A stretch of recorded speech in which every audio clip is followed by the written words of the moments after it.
Awesome. Well, good afternoon, everyone. Hope you're all doing well. My name is Prince Ghosh. I'm the founder and CEO of Workbench.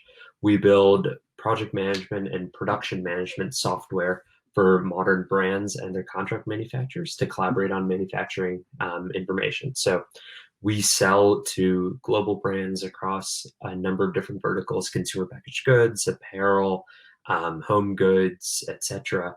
And we help them collaborate and work more efficiently with their global manufacturing contract base.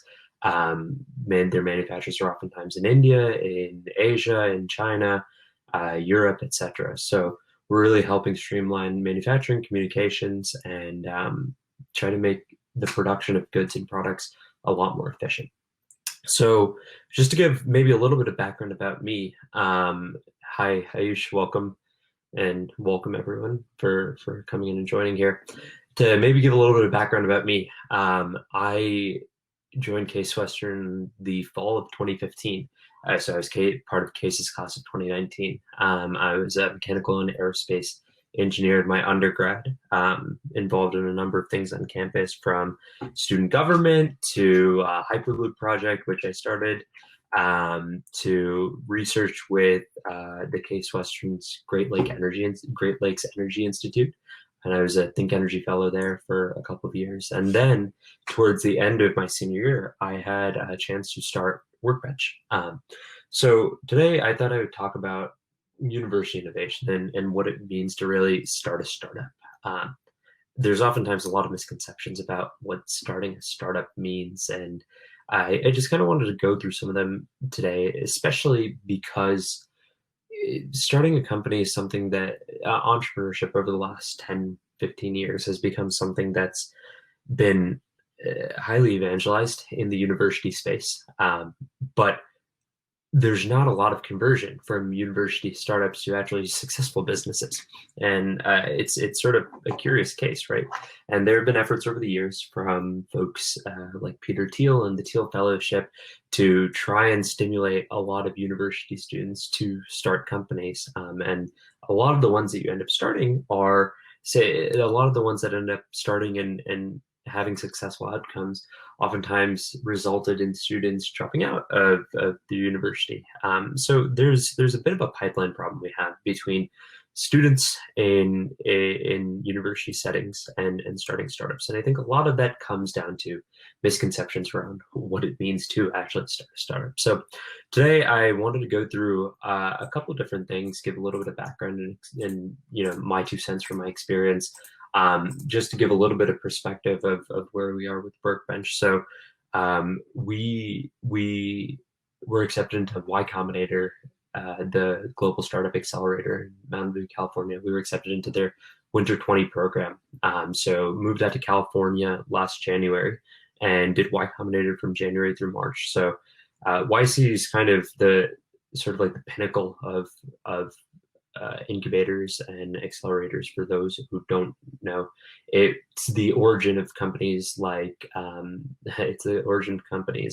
Airbnb and Rippling and Gusto and Coinbase and a number of others. I think the total assets generated from YC companies in terms of net valuations exceeds, I think, about 150 billion. And we're starting to see some of the original companies go public over the next couple of years from the early YC batches. So me and my co-founder Lucas, who was also Case Western grad, we applied, we got into YC, did YC's Winter 20 batch, raised a round of pre-seed funding after that. So just under $1 million raised in pre-seed funding, and have been scaling up our operations ever since. So we've sort of been through the ringer of what it means to start a startup. And today I kind of wanted to go over some of the easy misconceptions of what it means. So I don't have any slides on me today. I really wanted to keep this open. I've got a couple of points that I'll go through, but please message and stop me at any point if you have any questions, or we can take questions at the end. So I'll leave a little bit of time at the end. So maybe just to kick things off, I'll give a quick little 2-sentence summary of what is a startup, right? And this is something that I think there's often a misconception of. And specifically, we'll focus on what's the difference between a startup and a small business. I, at the end of the day, and I'll sort of jump the gun and give the answer here. At the end of the day, the only difference between a startup and a small business is growth. So startups equal growth. And there's a great essay written by Paul Graham, who's the founder of Y Combinator, about what it means to start a startup. At the end of the day, if a startup is a company that in 10 years can reach 100 million in revenue, a small business could one day do that, but it might take 20 years, it might take 30 years, it might take 40 years. And there's nothing wrong with that. In fact, most businesses in the world are not startups. Most businesses in the world are small businesses. Startups just make a very, very small percentage of overall businesses in the world. But a startup at the end of the day is equal to growth. Startups are companies that have an idea, start out with a critical founding team, and then quickly scale that idea and scale revenue in the process, right? It all comes down to revenue at the end of the day. So the question that oftentimes arises is, how do you start a startup, right? What does it mean to start a startup? And what unfortunately happens a lot of the time in especially university settings is people don't focus on the only critical thing that starting a startup means at the very beginning, which is launching a product. When you start a startup, your only goal at the very beginning is to take this idea that you have in your head and bring it into the world and to get early users. A lot of people think getting patents or setting up a company structure or having a website, maybe raising venture funding, that's a big one, means that you've started a startup. No, not at all. A startup is only a startup when you have paying customers that are willing to pay for your good or for your service, for your product or for your service, and are willing to give you that money in exchange for what you've created and provided into the world. Oh, this is my favorite one. One of my favorite misconceptions about what it means to start a startup is pitch competitions, which is something that unfortunately is extremely indexed on in a university setting. And don't get me wrong, pitch competitions aren't necessarily bad things. In fact, we used to do a ton of pitch competitions in our early days. But the biggest thing that we saw for pitch competitions that I would encourage most university startup founders to see from pitch competitions is the money you get to start bootstrapping your way into building your first product, whether it be paying for server costs, if you are a software startup, or R&D costs if you are a physical product, a hardware startup. But that's what I would say the most valuable part of pitch competitions are. So Max asked a question here. Could you talk about IP and pitch competition? So I'll get into IP in a second. In terms of pitch competitions, this is the one thing I will say.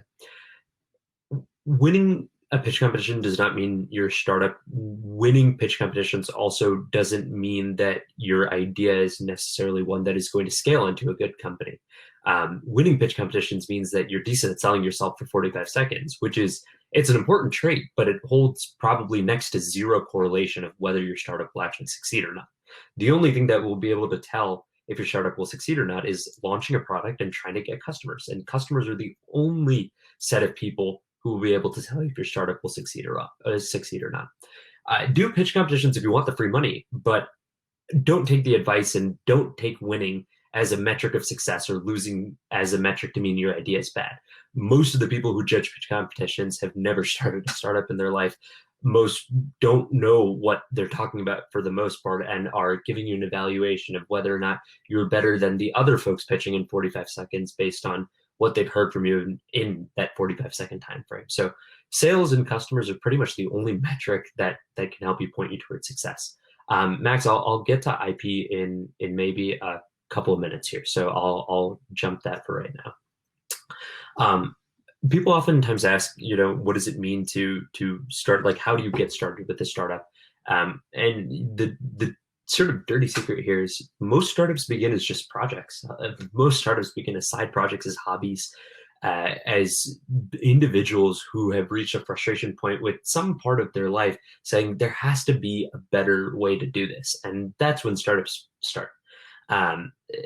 Garrett Camp and Travis Kalanick, the founders of Uber, there's a book about the founding story of Uber called Super Pumped. You should all read it if you're interested. But there's this wonderful story of like Travis Kalanick was coming back from a dinner in San Francisco one day, and it was pouring rain, and there were no taxi cabs available anywhere, and he had to call like a black cab company instead because no taxi cabs were available. And that was the point where he was like, this is bullshit. Like, this is not the way that things should be. There has to be a better way to do this. And there's something unique there, where hundreds of millions of people have probably gotten stuck outside of a restaurant in the rain previous to Uber, and were looking for a way to get back home, get back to their apartment. And most people just sort of accepted it, said, this is just the way things are. Like, things just have to be this way. I have to like flag down a taxi cab, or I have to call up a black cab company, and they have to send something to pick me up. And Travis Kalanick, he saw this phone in his hand, and he allowed himself to feel the pain point deeply enough, but also pushed himself to not just accept that this is the way it is. So I think it's a pretty important trait of a startup founder. What I was saying was, most startups begin as side projects, and people oftentimes ask, how do I get my first few customers? And I think there was actually a talk in another session about how to get your first customers. Well, this is something really interesting that the partners at Y Combinator say oftentimes, and it's sort of this funny thing, but no one held a gun to your head and told you to start this specific startup. You're the one who started the startup, right? No one forced you into an idea.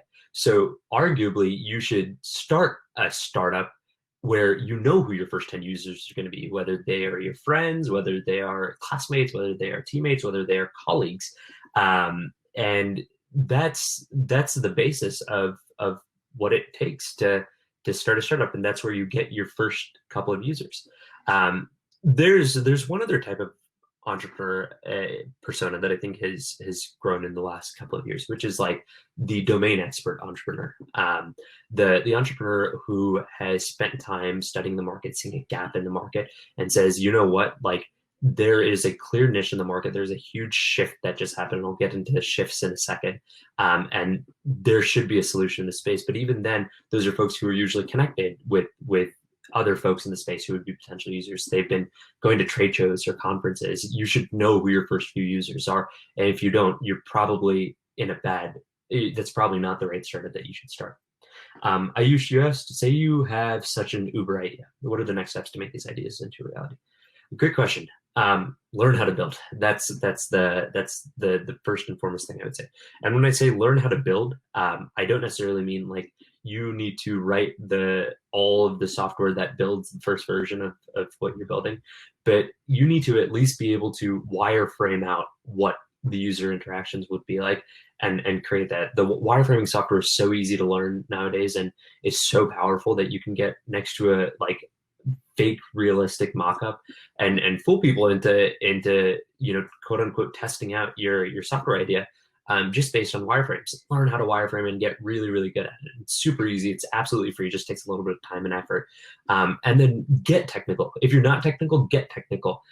Most startup founders use about 0% of their computer science degree learned in undergrad to build their first project. In fact, I don't think most universities offer a web development or an iOS development course. I think Case has an iOS development course, but you're not going to be building full stack scalable systems.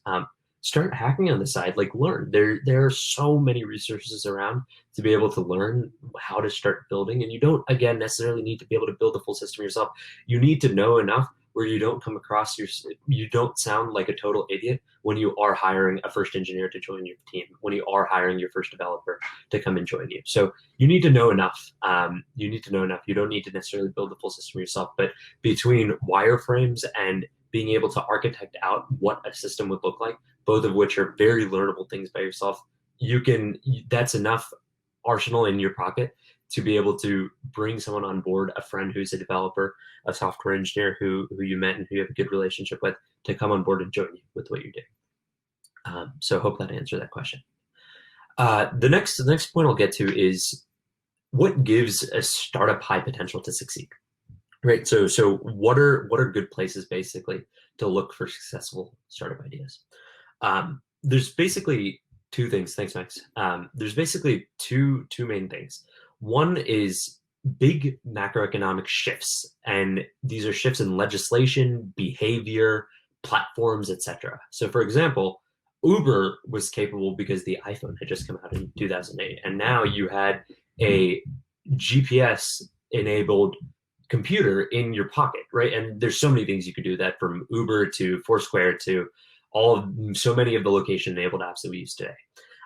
Legislative shifts are a huge and really great place for starting startups. After the Affordable Care Act passed, there was a part of the Affordable Care Act designated as the High Tech Act, basically pushing for almost every clinic setting or hospital setting to get rid of paper and pencil and spreadsheet EMRs and transition to full-fledged cloud-based digital EMR systems. This enabled a huge wave of innovation to happen. Most notably, companies like Flatiron Health came out and were born out of the High Tech Act.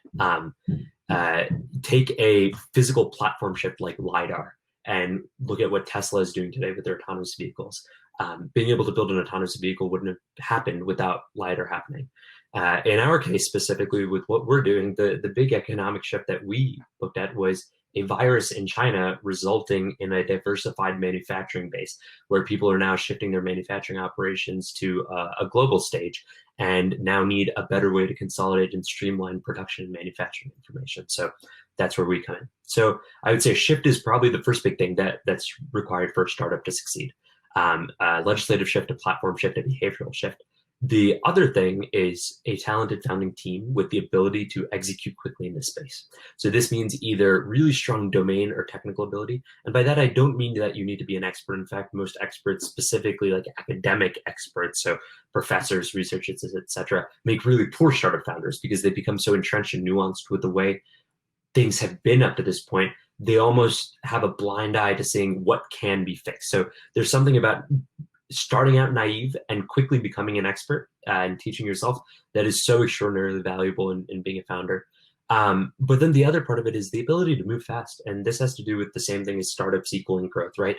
Like you need to be able to move fast. You need to have the impetus, you need to have the ability to determine at any given point, what is my biggest blocker from this becoming huge, from scaling, from getting to the next step, and being able to knock those barriers out of the way. So between those two, that's I think the two critical parts of what it takes to get started with a startup, right? Founding team and a huge transformational shift and seeing an ability to build something new in that space.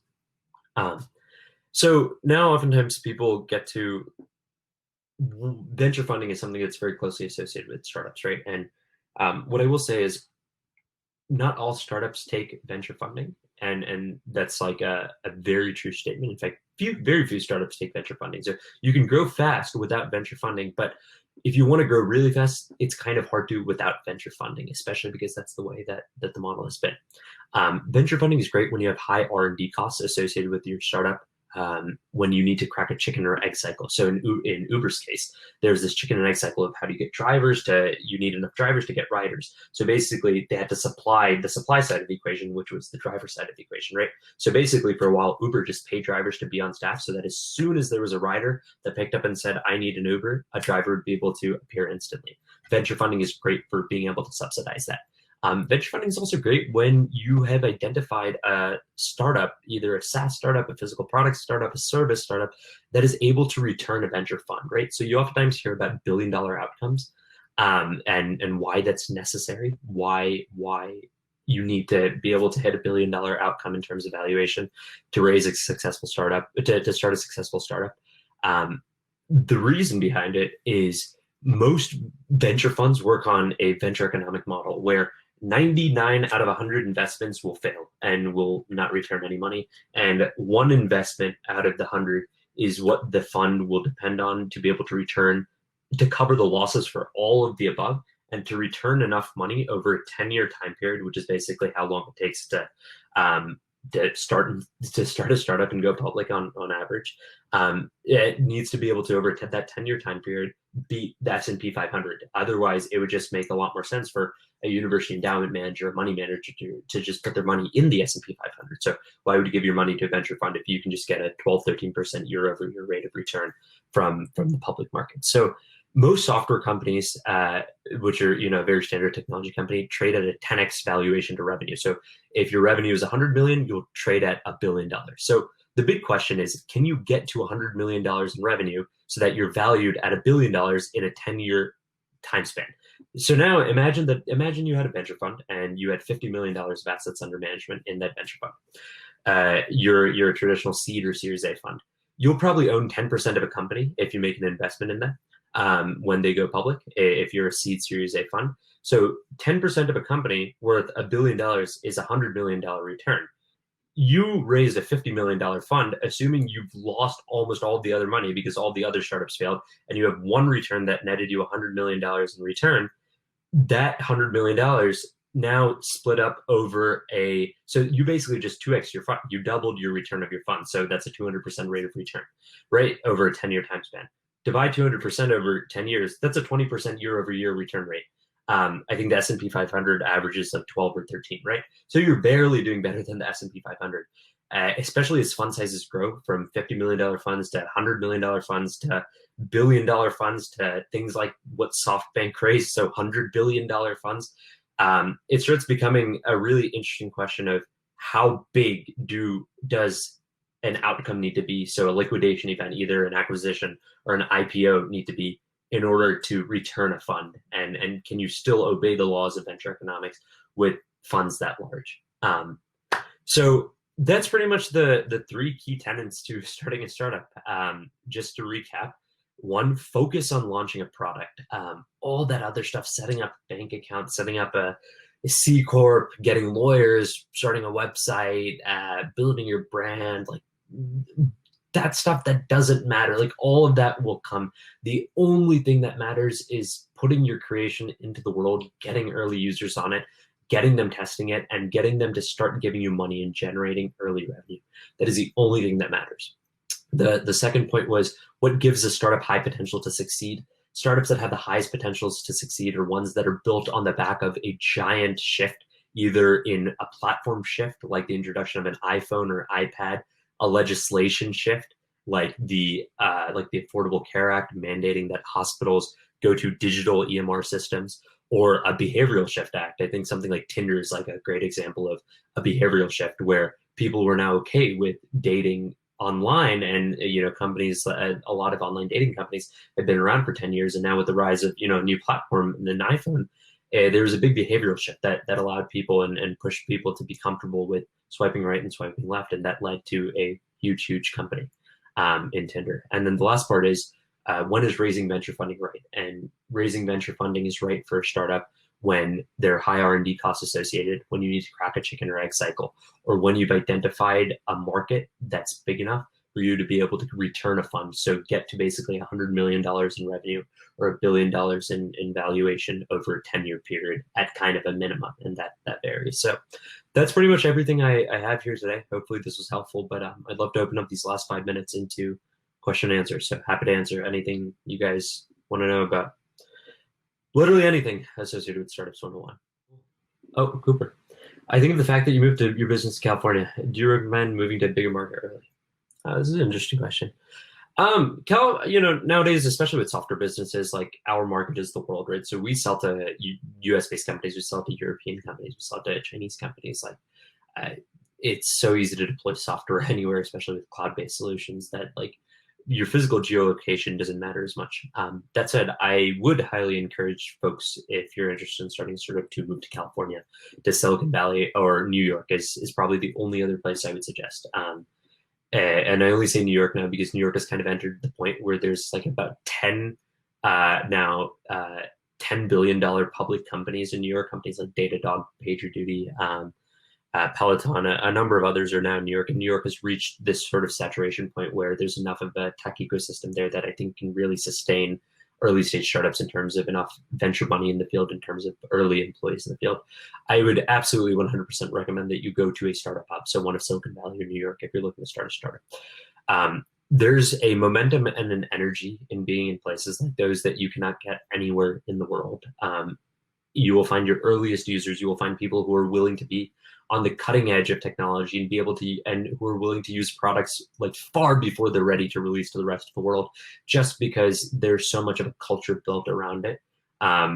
Going through YC and moving to Silicon Valley, I attribute so much of our success to that. So I think, Case is a great place to go to school. Cleveland is a great place to sort of get your foundations and get your roots in. And then when you're ready, I would absolutely encourage anyone who's interested in starting a startup to move to Silicon Valley or New York.